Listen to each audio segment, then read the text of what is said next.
Alors, qu'est-ce qu'il nous a créé? Bon, le produit, quel type de magasin, quelle catégorie, la quantité, l'unité. Ouais, c'est quand même un truc de fou parce qu'il arrive à créer toutes les propriétés dont on a besoin. Il rajoute des propriétés donc qu'on n'a même pas évoquées mais qui sont hyper pertinentes, notamment l'unité ici.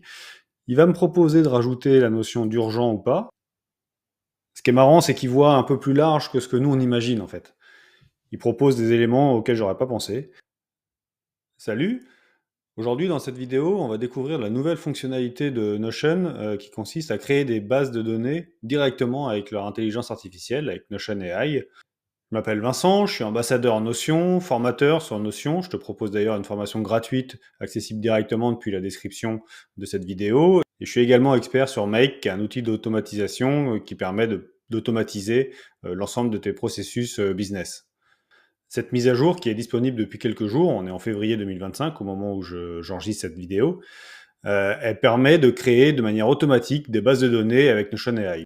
Alors l'objectif de Notion avec cette mise à jour, c'est de s'adresser d'abord aux plus débutants d'entre vous qui vont pouvoir comme ça créer des bases de données directement sans trop comprendre forcément la manière dont on le fait. Et puis c'est de s'adresser également aux plus expérimentés qui vont gagner du temps dans la création de bases simples. On verra quelles sont les limites, on va découvrir tout ça ensemble. Allez, c'est parti. Alors on va déjà commencer par voir où accéder à cette nouvelle fonctionnalité. Elle est accessible à différents endroits. Alors dans une nouvelle page, si je crée dans ma nouvelle page une base de données, et bien ici je vais avoir la possibilité soit de la construire vide, soit de la construire avec l'IA, soit d'avoir accès, et ça aussi c'est nouveau, à différents modèles. Et puis on peut cliquer sur Autre modèle ici. Donc dans ce cas-là, on retrouve les mêmes choix, on a accès à la base de données vide, construire avec l'IA, et puis ici, on a déjà tout un tas de propositions qui nous sont faites par Notion et qui permettent d'avoir des cas assez classiques. Et puis on peut cliquer sur Autre modèle et en découvrir encore d'autres, et ainsi de suite. On a également accès à cette fonctionnalité directement depuis les espaces d'équipe. Ça dépend de votre forfait, mais en tout cas, il y a la possibilité d'avoir des espaces d'équipe en fonction des forfaits Notion. En cliquant sur plus pour ajouter une page à mon espace d'équipe, ça va me proposer de créer soit une page vide, soit une base de données vide, soit de construire avec l'IA, puis on retrouve également l'ensemble des modèles comme ça. Et puis enfin, sur une nouvelle page, on a des raccourcis en bas de page qui nous permettent d'exploiter l'IA également pour créer du contenu déjà, mais aussi des bases de données. Alors commençons par découvrir les modèles. Donc je vais créer une nouvelle page dans mon espace d'équipe, et puis on va regarder un petit peu qu'est-ce qui pourrait être sympa. On va regarder par exemple des notes de réunion. Donc là, en fait, Notion propose directement des templates de base de données. Alors, on n'a pas accès aux différents onglets ici, c'est pas cliquable. Par contre, on peut faire dérouler le tableau comme ça de la première vue. Donc, on va pouvoir rajouter des propriétés directement par ici, qui sont proposées par Notion. Alors, par exemple, je vais choisir de prendre l'heure de dernière modification. Dernière modification par également. Et puis, si jamais vous utilisez Notion AI, si vous avez pris un forfait, je vais lui demander, tiens, de faire un résumé de la réunion automatiquement. Là, je clique sur Terminer. Et ma base de données est créée, donc j'ai bien une base de données avec toutes les réunions. J'ai une base de données de notes. Alors là, en fait, c'est que Notion a créé un filtre pour voir les notes. En fait, c'est les comptes rendus de réunion également, mais uniquement celles qui sont créées par moi. Donc c'est bien mes comptes rendus de réunion. On peut renommer évidemment ici, là. Et puis dans toutes les réunions, et ben là, on a bien notre page qui est faite. Et puis si je clique sur Nouvelle réunion, ça nous crée une entrée. Donc, ce qui est super, c'est que ça crée également des templates. Là, on voit qu'il y a un template qui s'appelle Nouvelle réunion, qui s'applique automatiquement. Et donc, si je clique ici, donc là, on a un petit tutoriel parce que ce qui est super, c'est qu'ils ont inclus dans cette mise à jour l'utilisation également de la personnalisation de la mise en page des bases de données. On voit là qu'ils ont choisi automatiquement quelques propriétés ici. Et puis, si on clique là sur le menu, eh ben, on a les autres propriétés qui sont cachées dans le menu latéral. On a bien un template qui nous a été créé, donc là c'est super, et puis on a bien notre résumé de réunion. Donc là, si jamais je dis, eh ben, le sujet abordé, c'est... voilà, je mets quelques petites choses comme ça. Et donc là, si je clique sur Résumé IA, voilà, on a un petit résumé qui vient de se créer. Donc là, c'est quand même assez bluffant déjà ces modèles parce que en quelques clics, finalement, j'ai créé ma base de données pour faire des notes de réunion, donc c'est super. On va continuer, puis cette fois-ci, on va essayer de lui faire créer une base de données depuis un prompt qu'on va rédiger nous-mêmes. Donc je fais de la même manière, je clique sur le plus ici, et je vais lui demander de construire avec l'IA. Donc là, on a une petite zone de texte sur laquelle on va pouvoir écrire ce qu'on souhaite pour donner des indications à Notion qui va ensuite, normalement, nous créer la bonne base de données comme il faut. Donc là, je vais écrire un petit prompt, et puis on en parle juste après. Voilà, donc je viens de lui rédiger un prompt assez clair. Je lui précise que j'ai besoin d'une base de données pour suivre mes finances. Moi, je souhaite pouvoir les différencier en fonction des dépenses et des recettes et les classer dans différentes catégories. J'aimerais bien qu'il puisse me faire la somme par catégorie. Donc, on va voir quelle vue il nous propose, ou bien s'il est capable de préciser dans la base de données, de faire la somme des colonnes. Et puis, je lui précise, pour donner un petit peu plus de difficulté, que mes dépenses et mes recettes doivent pouvoir être affectées également à différents comptes. Donc on va voir comment il s'en sort avec ça. C'est la première fois que j'essaye. Donc là, on a différentes étapes. Il a créé la base de données, il ajoute les propriétés. Donc il travaille tout seul, hein. Donc ça, là, c'est quand même bluffant. Ok, donc là, il va nous proposer une vue tableau complète, une vue par catégorie. On va regarder ce qu'il nous propose, une description, un type, dépenses, recettes, le montant, les catégories et depuis quel compte. Ok, donc a priori, ça fait ce qui est prévu. Et il nous propose d'autres choses. Donc là, il nous propose de mettre une date, je vais la rajouter, parce que sinon, c'est pas très intéressant d'avoir un suivi financier s'il n'y a pas de date. Et puis des notes, bah pourquoi pas, c'est une bonne idée. Alors là, je peux également lui ajouter des éléments ou effectuer des modifications. Donc là, pour l'essai, on va lui demander de rajouter une propriété qui va préciser si on a réglé ou pas la dépense enregistrée. Donc on va voir ce qu'il nous rajoute. Donc il a rajouté un statut paiement. Donc ce qui est super, c'est qu'on voit qu'il exploite évidemment les différents types de propriétés disponibles. Là, c'est bien une propriété de type statut qui correspond tout à fait aux besoins que j'ai exprimés.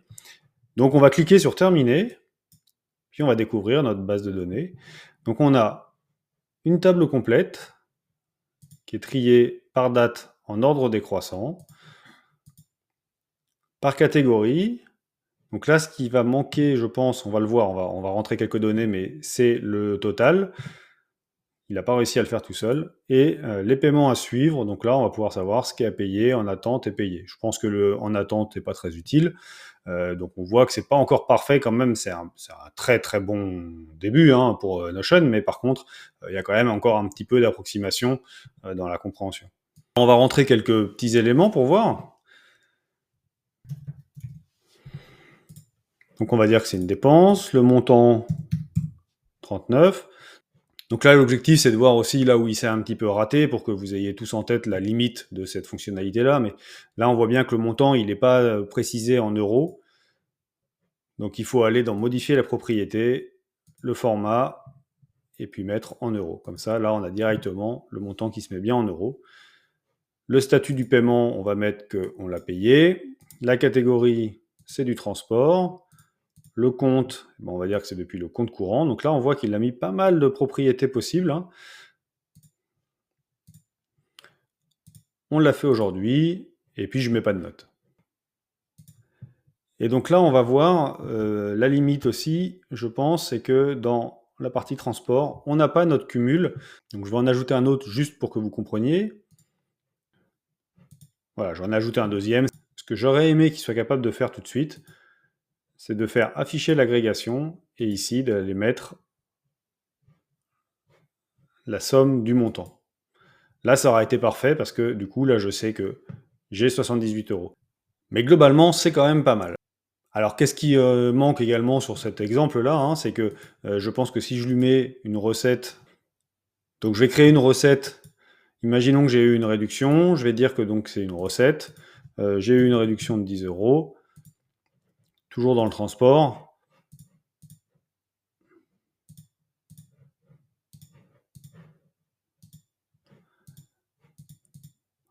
Le problème ici, c'est qu'à mon avis, voilà, il a ajouté la somme, c'est logique, hein, il fait ce que je lui demande ici, hein, 39, 39, 10. Donc là, qu'est-ce qu'il aurait fallu que Notion fasse? Mais là, ça devient beaucoup plus complexe pour une IA. Il aurait fallu que ce montant-là passe en négatif à partir du moment où c'est une recette. Et pour ça, il n'y a pas d'autre solution que de le faire en formule. Donc je vous le fais juste rapidement pour vous le montrer. Voilà, donc j'ai créé une petite formule, montant définitif. Cette formule, elle est assez simple. Je lui précise que si le type c'est une dépense, alors je mets le montant au négatif avec un moins devant, et sinon bah, je mets la valeur du montant. Donc là, si c'est une dépense, c'est bien moins 39 euros, moins 39, et si c'est une recette, il conserve le 10. Et donc du coup, si je vais dans les catégories ici, pour le moment, on est toujours sur la valeur montant, donc ça marche toujours pas. Par contre, si je clique ici, que je fais plus d'options, et que je vais lui dire de faire la somme de montant def, et ben là, on voit bien que ça nous a coûté 68 euros sur l'ensemble des dépenses enregistrées. Ce qui est également intéressant dans cette fonctionnalité, c'est que il se contente pas de créer des bases de données, il crée déjà différentes vues, il crée également du tri. Par moment, il peut créer des filtres. On l'a vu d'ailleurs tout à l'heure sur les notes de réunion, c'est-à-dire qu'il est capable de créer un filtre créé par mois en fonction de ce qui est attendu ici. Il est capable également de nommer la base de données, de lui mettre une icône. Pareil pour les différentes propriétés où il a été mettre des icônes pertinentes, parce que montant, là, ça reste une valeur de type nombre, donc il aurait pu y avoir juste un dièse, mais non, il a été mettre le bon icône. Donc on voit quand même qu'ils ont poussé la fonctionnalité assez loin, c'est super. Là, je dois dire quand même que je suis assez bluffé. On va faire un dernier essai pour voir ce qu'il est capable de faire dans un autre cas d'usage. Donc je vais rédiger un nouveau prompt. Voilà, j'ai rédigé mon prompt. L'idée, c'est de faire une liste de courses de produits habituels. Donc moi, j'aimerais bien qu'il me propose une base de données qui me permette de savoir quels produits je dois racheter, en quelle quantité, dans quel magasin, éventuellement de les filtrer en fonction des magasins.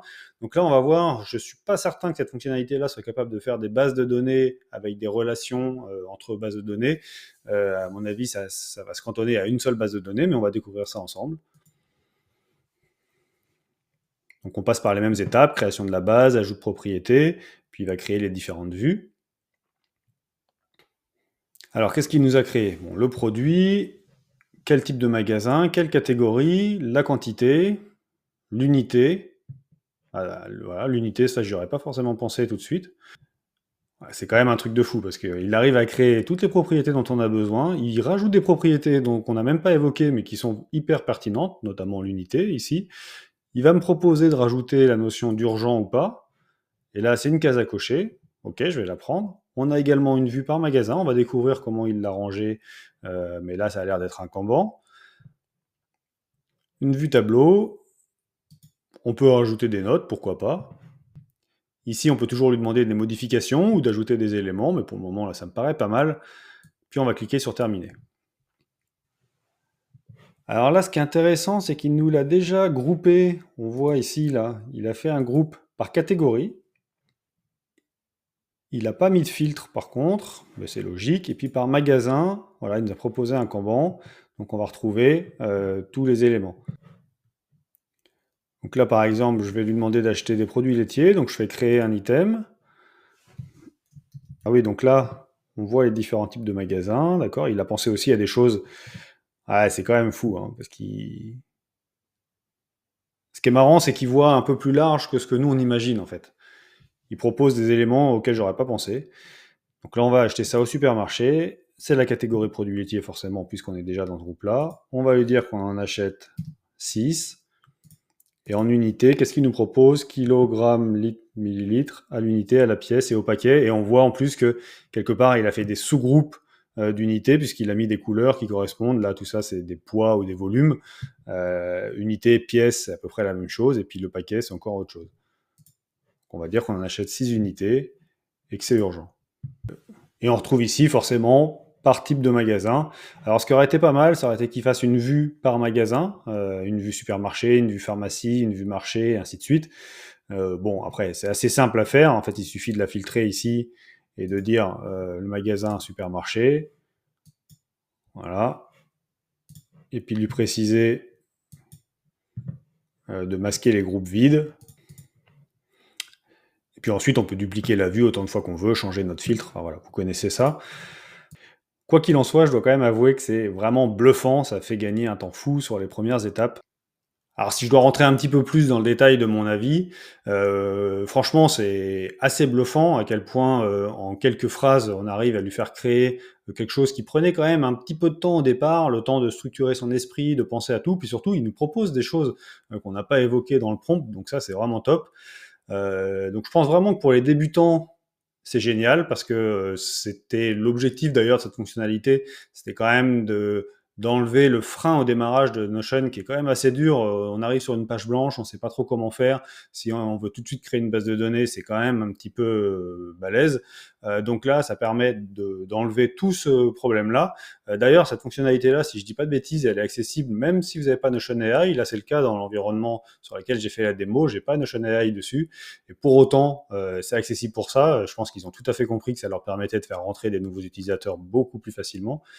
Après, il y a quand même pas mal de limitations, il faut pas se le cacher non plus. Il y a le fait que pour le moment, ça ne crée qu'une base de données, donc il n'y a pas la notion de relation entre les bases de données, qui est quand même aussi une des forces de Notion, d'ailleurs de tous les systèmes de bases de données. Mais donc là, on va forcément très vite arriver dans des limites. Donc voilà. Mais par contre, ça va permettre de gagner du temps, même pour des experts, même pour des créateurs de templates, pour des ambassadeurs aussi.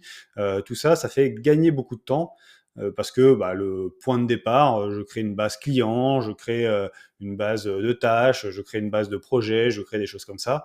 Et ben en fait, on va gagner du temps, on va lui dire de le faire, il va le faire, on va l'adapter, on va créer nos vues, et puis ensuite on va créer les relations pour arriver sur quelque chose de beaucoup plus poussé, exploitable dans un système complet de notions.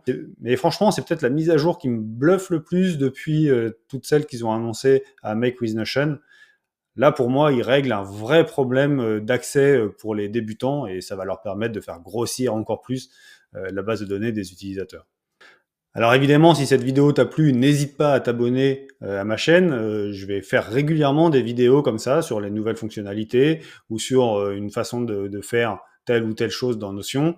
Je vais parler aussi d'automatisation parce que dans Notion, on peut en faire beaucoup, mais je suis également expert sur Make, qui est un autre outil d'automatisation qui permet de connecter beaucoup d'outils. Et là, ça va te permettre, toi, d'aller beaucoup, beaucoup plus loin dans l'agrégation de données. Donc voilà, tu sais ce qu'il faut faire, tu t'abonnes à ma chaîne, tu seras régulièrement informé des nouvelles vidéos et ce sera un plaisir pour moi de t'apprendre plein de choses. Allez, à bientôt, salut!